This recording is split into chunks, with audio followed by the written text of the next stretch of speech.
All right, good afternoon. Thank you for joining me. This is Shawn here at Zyxel. Today we're doing our sort of best practices, tips and tricks. I don't know what you want to call it, when it comes to using Nebula. So some of it's just some basic overview, going a little bit more in depth in how some of the features work in Nebula. And then also there's stuff in here where our sales engineer or our tech support has said these are things that people often get wrong or things that cause issues in calls. So I'm going to go through some of those and tell you, how you should handle and do some things. If you have any questions as we go through, use the question and answer or the chat part of the Zoom interface, and I'll do my best to answer them. So I want to start out by talking about one of the fundamental parts of Nebula when it comes to organizing your customers and sites. So within Nebula, when you first log in, it's going to ask you to create an organization, and then it's going to ask you to create a site. Um, so for those of you that are VARs or MSPs, as a general rule, you're going to have each of your customers set up as an organization and then individual sites under that. So something we've run into is people creating one organization for their own company. So, Bob's MSP, so they create an org called Bob's MSP, and then they put all their customers under individual sites. So you don't want to do that. You want to have each customer under their own organization. Um, and you may in fact have multiple organizations for the same customer. So an example here is you're deploying wireless and security gateways at a chain of subways. You may want to split that up by city or region to make it a little bit easier to organize and find what you are looking for. So excuse me. When it comes to Nebula licensing is done on an org basis. And this is the area that tends to get people in trouble when they put all their customers under a site. I'm going to assume that not all of your customers are going to need ProPack, but some probably will at some point need ProPack. So org licensing, I apologize. I'm having some issues here. I am extremely tired. We had our quarterly business review, so yesterday went from 8 a.m. till 12:30 a.m. I'm a little bit tired, a little bit groggy still.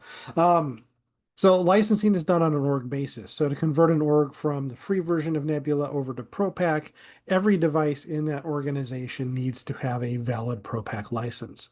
So obviously, if you've put all of your customers under sites instead of under their own orgs, you end up in a situation where you've got to buy a lot of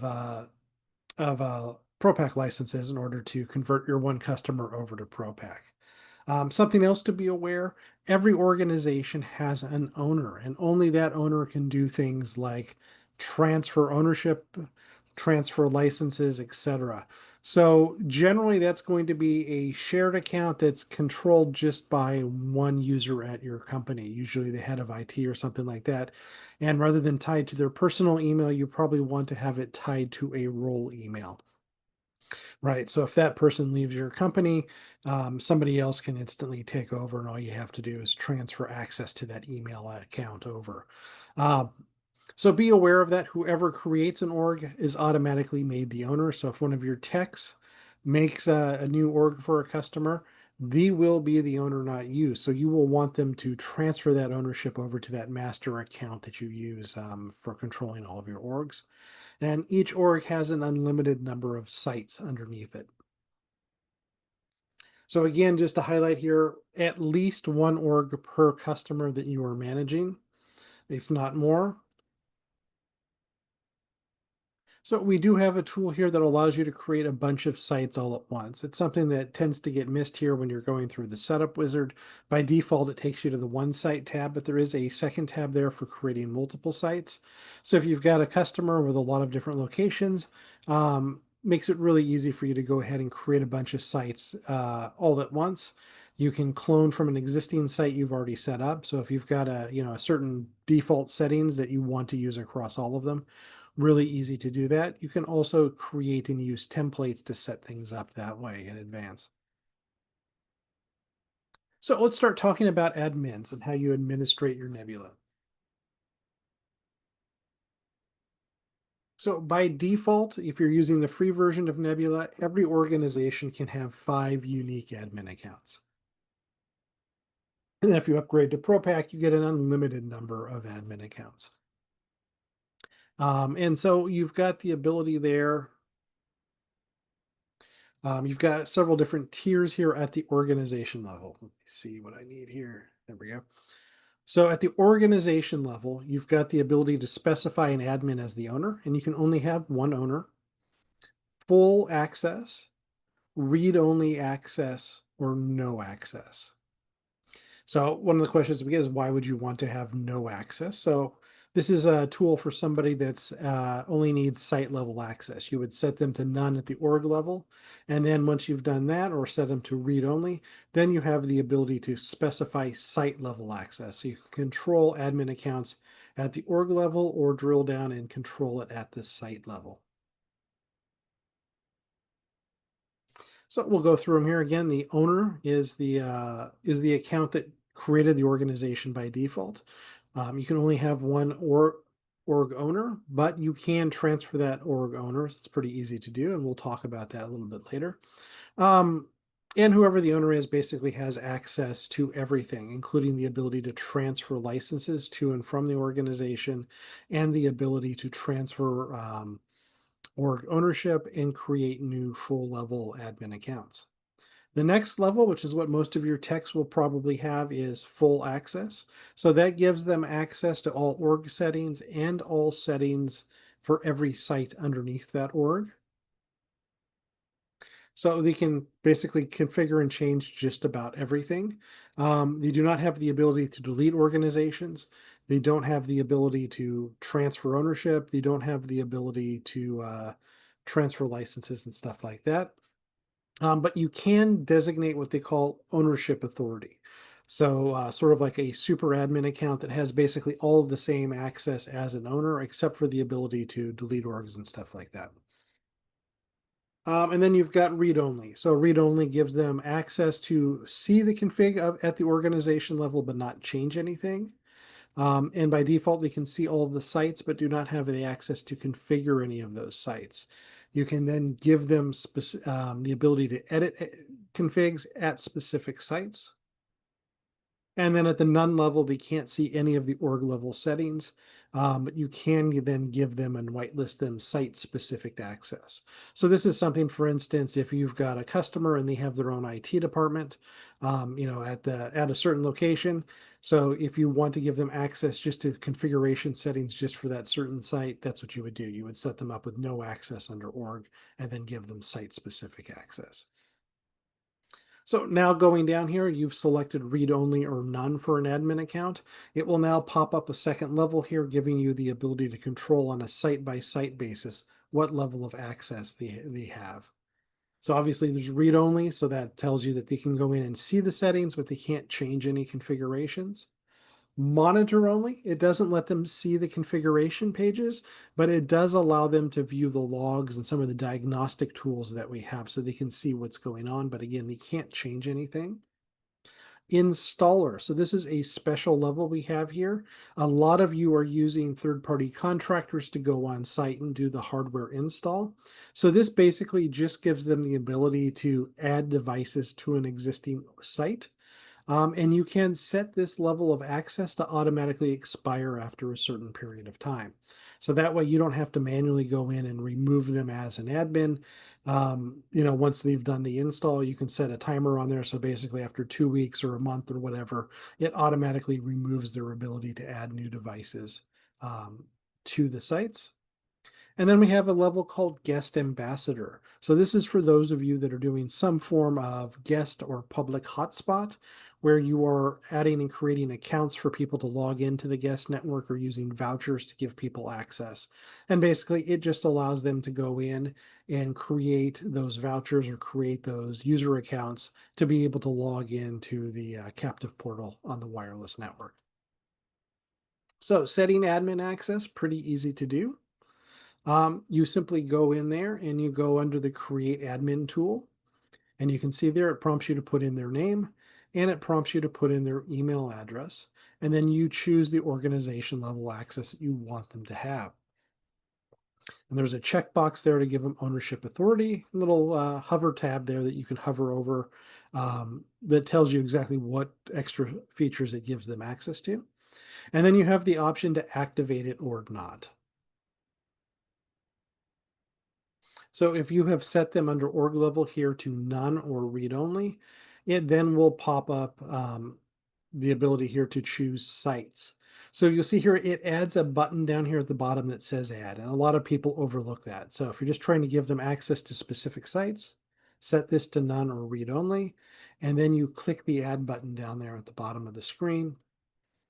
And that will then give you the ability to select from a drop-down menu that shows all of the sites underneath that organization, and then gives you the ability to choose what level of access they have for that site.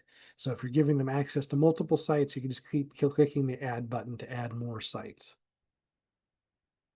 And of course, because it's done at the site level, you can give them mixed access. You can give them, for instance, monitor-only access at certain sites, read-only access at certain sites, and full access at other sites.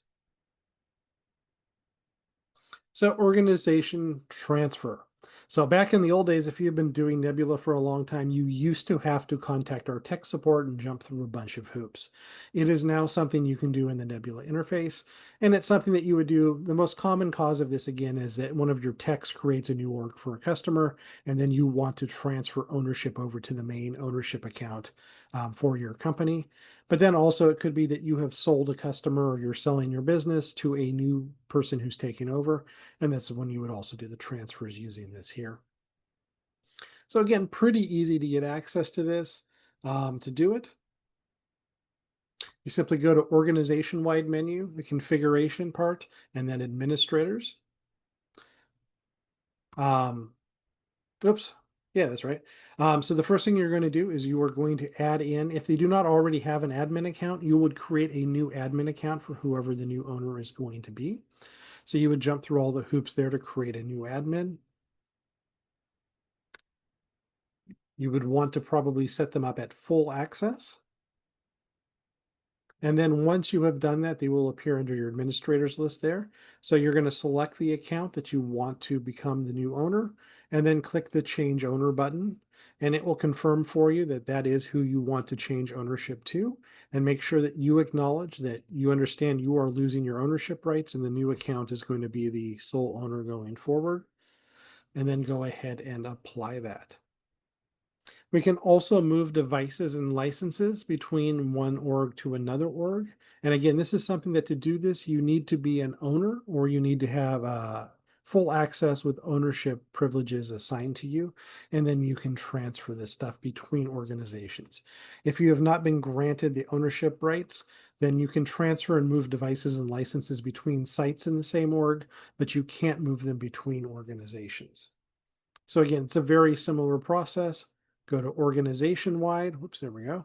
Go to license and inventory, and then go under devices. You will see all of your devices there. And then you will simply go through, select the devices that you want to transfer.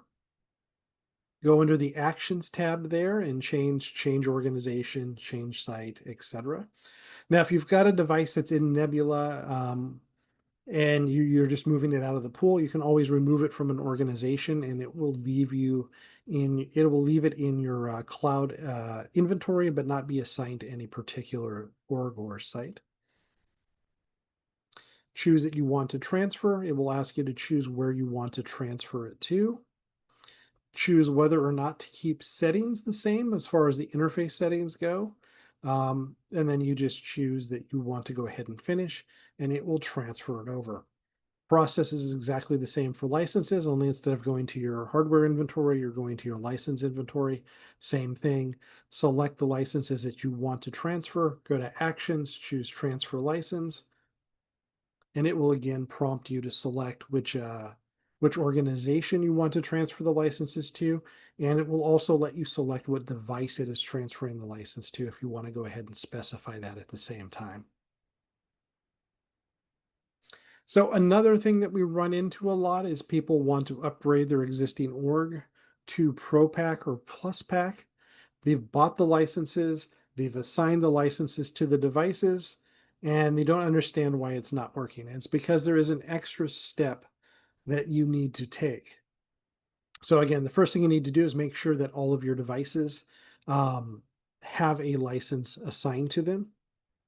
And then after that, you have to go back over here to the Overview tab. And over here, you will see a button that says Upgrade Now.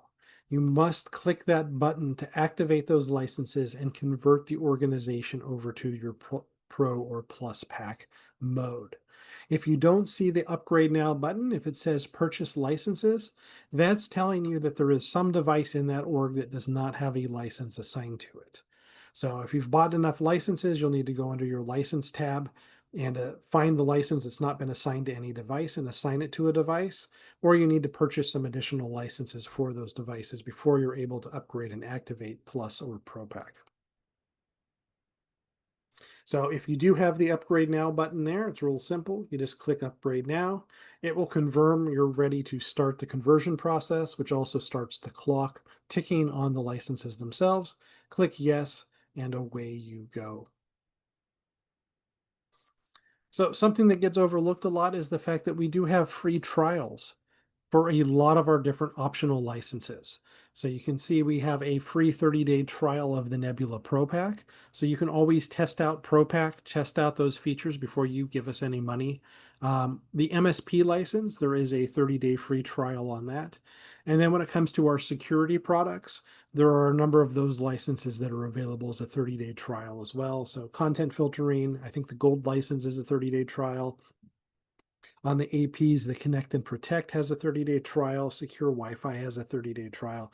So there's a bunch of trials that you can get access to. And to get to those, you just go to organization-wide license and inventory into the trials tab, and you will see them all there. And then it will show you if you've already used the trial, it will say trial expired. If you've activated the trial and it hasn't expired yet, it will show you how many days you have left.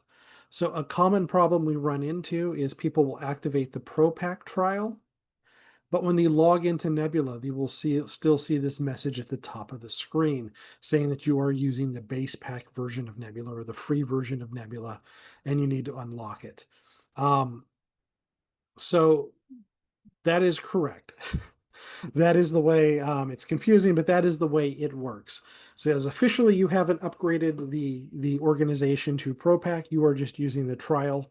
So it will still give you these messages about using the free version of Nebula, but you can always go to the trial tab and it will show you that the Pro Pack trial is in progress. And of course, you can go to any of the configuration settings that require Pro Pack, and you will see you do have access to them.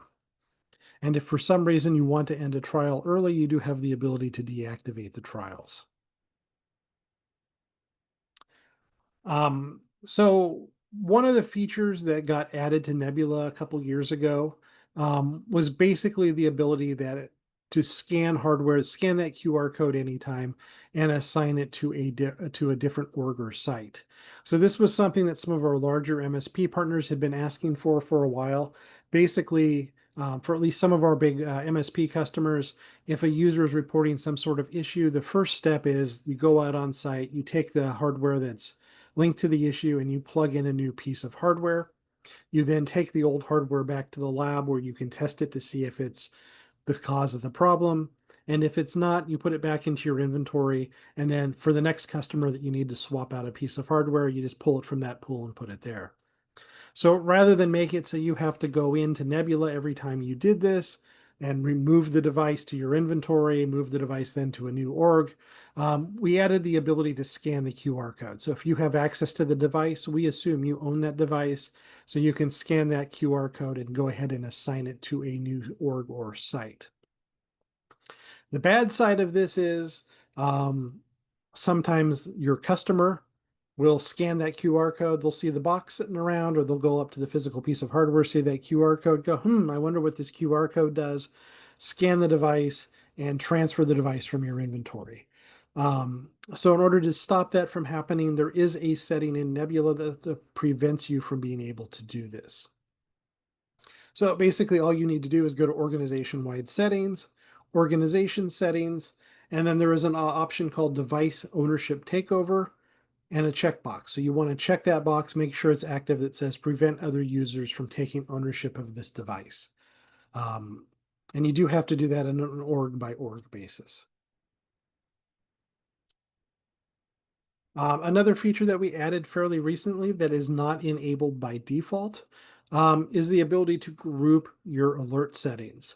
So one of the settings we give you the ability with the MSP license or with Plus and Pro Pack is the ability to give you a push alert when a device goes offline. And that's a user optional, thing, how many minutes it needs to go offline before it notifies you. The challenge you run into is you've got a customer, they've got 20, 30, 40 devices, and their internet goes down, right? Somebody cuts the fiber up the block. They're doing maintenance on a router upstream, whatever it happens to be. And suddenly you are getting 40 push notifications because every device in that org has gone offline at the same time. And your phone starts beeping constantly because it's alerting you for each device that went offline. So now we've got the ability there to aggregate those alerts. So it will automatically, instead of sending you 40 notifications, it will send you one notification that says, hey, 40 devices have gone offline. So to get there, you go to the site-wide settings, you go to configure and alert settings. That's how you can enable that. I personally feel that should be the default setting, but it is not. So this is just showing you here that the alerts, how they're aggregated. It's being done on a site basis. So if you have multiple sites go offline, you will still get one notification for all devices per site. Another area here that's caused some confusion is when it comes to using static DHCP. There are two different ways of doing static DHCP in Nebula. They're both a little bit different on the implementation. And so that causes some confusion there. Maybe your tech did it one way, and then you're going in to try to change it using the other interface, and you don't see it there. So let's talk about those. So the easiest way to do static DHCP in Nebula is you pull up the client page that shows you all of the clients that are connected to the network. You click the checkbox next to the device that you want to have a static IP, and then you go under policy and it gives you the ability to reserve the IP. So from that point forward, anytime that device gets connected to the network, it will be given the same IP address it already has. Now, the trade-off in this is you cannot specify the IP, so it has to first get an IP address through DHCP, then it reserves it for it going forward. I know some of you out there, though, like to have different ranges for your static devices versus the ranges for your DHCP devices. So the way you do that is you go under the LAN configuration for your USG Flex or whatever your router is that you are using there, and that's where you control it here. So this gives you the ability to specify a specific IP address, put in the MAC address for the device that you wanted to have that, and then you type in a description. So this gives you the ability to specify any IP address, whether it's in the pool or not, for a connected device. The downside of this is you do have to type in that IP address and you do have to know the MAC address for the device. So you may first need to go into the client page, find the MAC address, copy it, then go over here to your LAN interface settings and paste it in here to set up static DHCP this way. Now, if you've done it both ways, the setting here under the interface page takes priority under the policy setting under the client page. And this is something you can find on the internet pretty easily. It is published on our community pages, but these are all the ports that do not need to be open, but you do need to allow outbound traffic from your network in order to be able to use Nebula. So we've had a few partners out there that are really strict on their security, and they don't allow outbound traffic at all unless it's specifically whitelisted. So these are these ports that you have to specifically whitelist if you have done that. For most network configurations, this will just automatically go out through the WAN port without needing any specific configuration unless you've really locked things down. So let's talk a little bit about wireless access points. So we get questions a lot. There is a max power setting in the access point configuration under radio settings. And so we often have customers saying, hey, I've set, the AP to broadcast at 30 DPM, but when I check status, it's only broadcasting at 26. Why is that? So this setting is a max, right? This is a cap, maximum power that the device can broadcast provided it supports it. So not all of our access points are going to support, for instance, in this setting, 30 dBm. The AP may be limited to 24, 26, or whatever dBm. The other thing that goes on here is when it comes to 5 and 6 gigahertz, there are different rules on the maximum output power depending on what channel you are using. So it may be that the device does support 30 dBm, but it's broadcasting on a channel that only supports 23 dBm, for instance. So that's going to cause some mismatch there between those two settings. And then at least historically, and I've never checked, I keep saying I'm going to, and I keep forgetting to, there was an issue where 6E, so Wi-Fi 6E products, were not properly reporting their output power in Nebula due to a driver chipset issue from the chipset vendor. And I keep forgetting to check whether or not that's actually ever been fixed. But that was also another common cause of some confusion on the output power. So when it comes to multiple SSIDs, this is something a lot of you want to do. The most common is one SSID for your employees, one SSID for visiting guests. But also, for those of you that do more advanced networks, you may have different SSIDs for different types of users on your network. The warehouse staff may be on a different SSID than the accounting staff to control what resources on the network they have access to. You may have specific VLANs for your voice over IP devices, things like that. So when you are doing this, basically each SSID, you would create each different SSID for each of those different product categories. And you need to be sure they are on different VLANs. So you control what access they have access to. And you, of course, need to make sure the rest of your network infrastructure supports VLANs. If you've got a couple switches that don't support VLAN, then those users are going to be able to see each other and have mixed access by going through those unmanaged switches at times, depending on how things are configured. So just be sure to set that. We have had a lot of users who forget to change the VLAN settings to isolate the different users across those different VLANs or different SSIDs. Something else that a lot of people don't realize we have the ability to do is our access points have the ability to do DHCP. And you can do that on a per SSID basis. So you can, for instance, put your guest network users on a different subnet than your employee SSID users. So a common question we run into here is basically you need to have a guest network or to have multiple SSIDs, but you don't have VLAN aware infrastructure. They've got some old legacy switches and they don't want to pay you to upgrade those switches to switches that support VLAN, or they've got a router that was provided by their ISP that doesn't support VLAN, or you don't have access to the VLAN settings. So we do have a way to do that. So you can use what is called layer 2 isolation. And that basically restricts the MAC addresses that wireless clients connected to that SSID can send traffic to. So you have to whitelist the MAC address that they're allowed to address. So on guest networks, it's really common. You only provide them the MAC address of the internet gateway or router. So they only have access out to the internet. They cannot send traffic to any of the other devices that are on your local network. It's being enforced at the AP level, so it doesn't matter if you have VLANs or not. Basically, the access point sees, hey, they're trying to send traffic to this device. Is that device on the whitelist? If so, let the traffic through. If not, drop that traffic. Now, there is one area that causes some confusion for people. So if you connect to that SSID and you run a wireless sniffer, you will be able to see other devices that are on the local network. Why? Because those devices are sending multicast traffic out.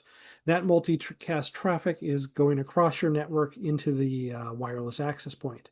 The wireless access point is only enforcing this MAC level whitelist feature on outbound traffic from the clients. So those client devices will still be able to see multicast traffic being broadcast across your network, but they won't be able to send any traffic back. So they will know that there is a device at a certain IP address. They will know the name of that device, but they won't have the ability to actually access that device or send packets to it. So when you're on the main configuration page, it does give you the a toggle called guest network.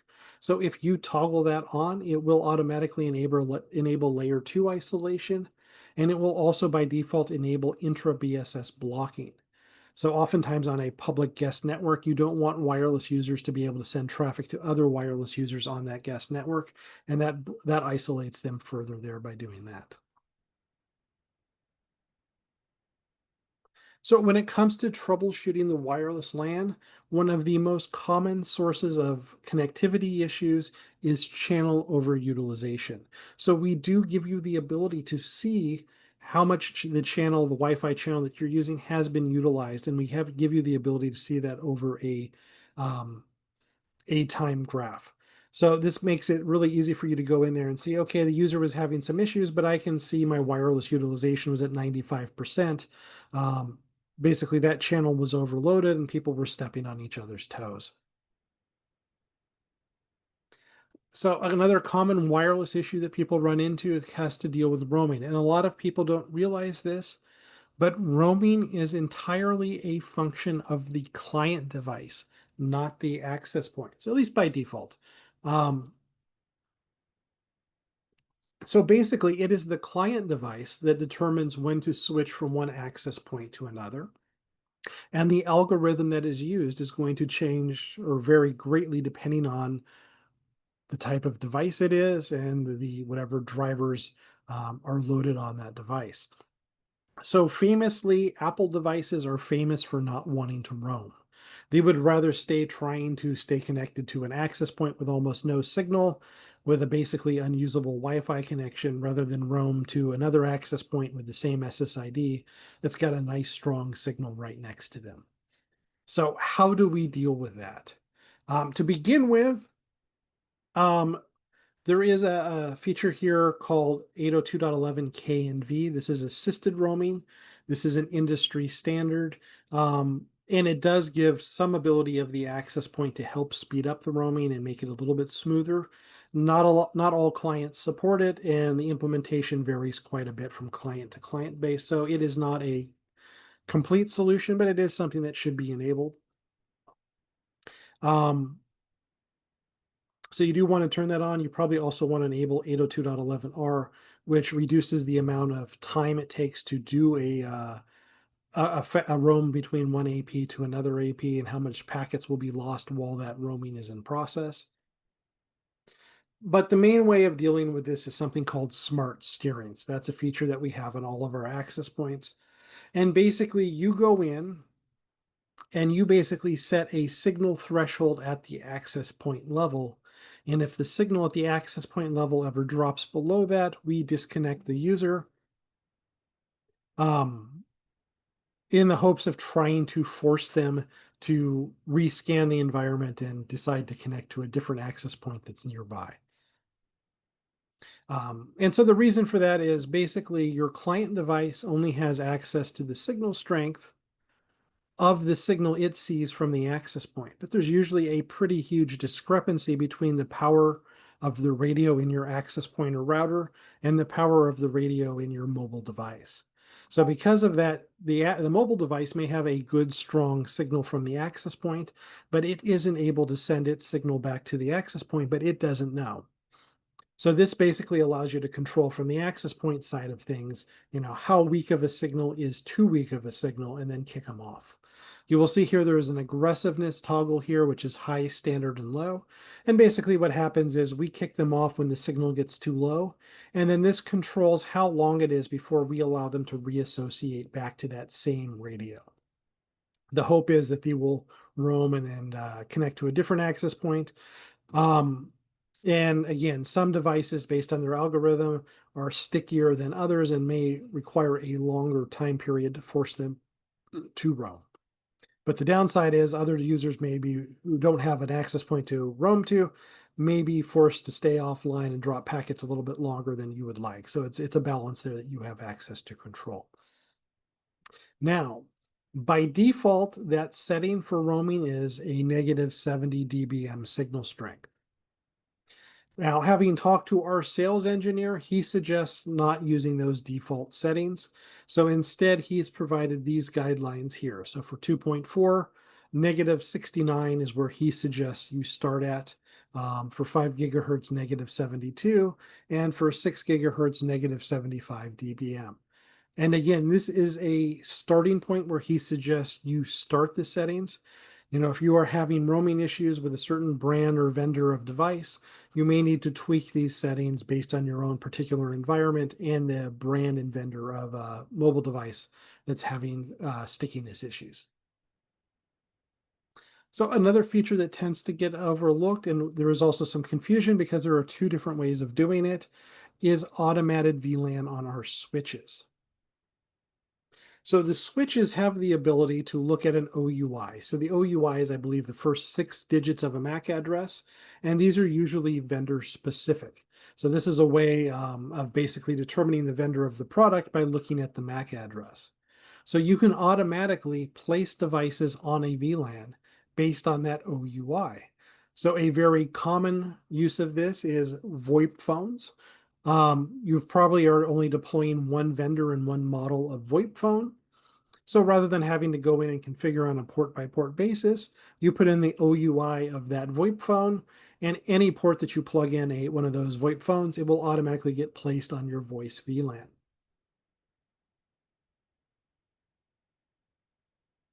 So that is the first way of doing things is we have a setting called voice VLAN that you can enable. You specify the VLAN tag, you specify the priority for it, and then you've got the ability to assign the VLAN tag by OUI. And it's got a nice interface here. So we've got the OUI for most vendors of common voice over IP phone devices. So you can simply scroll through a listing there, and it shows you the OUI and the vendor or manufacturer of that product. So you can go through and choose which ones you want to do. You've got the ability to do this for multiple OUIs. So by default, it's one. And you've got a green add button there so you can continue to add additional OUIs. As you can see here, for instance, 3Com has lots of different OUIs based on the type of device and what year it was manufactured. So that's real nice and easy to use. We also have the ability here to do it separate with a feature called vendor ID based VLAN. So this is a more manual way to do this in case you're wanting to do this for devices that aren't VoIP products, or that you want to maybe you want to have two different VoIP VLANs on your network depending on where that's for. So this gives you the ability to do that here. Now the difference with this setting is it does not have a drop down, right? There's just too many different types of network devices, too many different OUIs there. So you will need to manually figure out what the OUI is for the device and then manually type it in here in the interface. Storm control. So our switches have the feature called storm control, and basically it monitors the traffic coming through the different switch ports and creates a log creates an entry in your logs when it detects a device is creating too many packets. So this causes a lot of calls to our tech support because people will be scrolling through the logs and go, holy cow, there's a lot of entries here in the logs for broadcast storm control entries. So you can see here, it tells you that there's been a broadcast storm detected on which ports, et cetera, et cetera. So the reason for that is the default setting is 100 packets per second, which seems like a lot. And probably when we first put that in there was considered a lot. What we have found today is, just going to a modern web page, for instance, a modern Facebook page can easily generate more than 100 packets per second when trying to load in that page. So that setting is too low. So our team suggests changing this setting to 200 or 300 packets per second to reduce the amount of false alerts that will show up in your log files. And then my personal suggestion for everybody there is to use our AI chatbot. It is a fantastic tool for finding documentation. That's what I use it for. Our headquarters will tell you should chat with it, you should ask it questions, and it will tell you the answers. And like most other AI chatbot LLMs, whatever the proper term is, the answers aren't always the best. But what it does do a fantastic job, and it may be okay, it depends what it is, but it does a fantastic job of linking to the sources of where it is finding its information. So I find this is the best and easiest way to search all of our documentation, right? If anyone's best around with the help tab, we've got PDF manuals that are, 600 pages long. We've got community posts. We've got BSE Europe posts. The information is there, but it is not easy to search for. It is not aggregated. Our AI chatbot is a fantastic search tool for finding the document you want. So when you are using it, just based on my own personal preferences and experiments with using it, I find the easiest way to use this is to just type in the name of the function you were looking for. So don't have a conversation with it, just type in whatever it is you're looking for. So in this example here, I want to know how to set up static DHCP. I just type in static DHCP. It gives me an explanation here, but I find this formatting to be poor. I find it to be kind of hard to use. And in general, on features, I generally am looking for a more thorough documentation on the feature itself. And that's what the great part here is. You will see the chatbot will tell you the sources and provide direct links, whether that's to part of a user manual, whether that's to a support note, whether that's to something on one of our forums. It gives you a direct link. So that's what I find this is great for. Oh, here's a new feature in Nebula. I don't know what it is, or here's a feature in Nebula and it's got a bunch of options. I don't know what those options are. Open up that chatbot, type in the name of the feature or something you're confused about, and then jump to the sources to find the documentation for that feature. And with that, guys, we are done with today's webinar. I do apologize. I was a little bit more scatterbrained than usual in presenting today. But if you do have questions, none have been sent in. If you do have questions, send them in using the webinar chat or the Q&A. I'll stick around here for just another minute in case you're working on something. Alternately, my email's up there on the screen. You can always email me. It's shawnr@zyxel.com. And Shawn is spelled the phonetic way, Shawn. So SHAWNR@zyxel.com.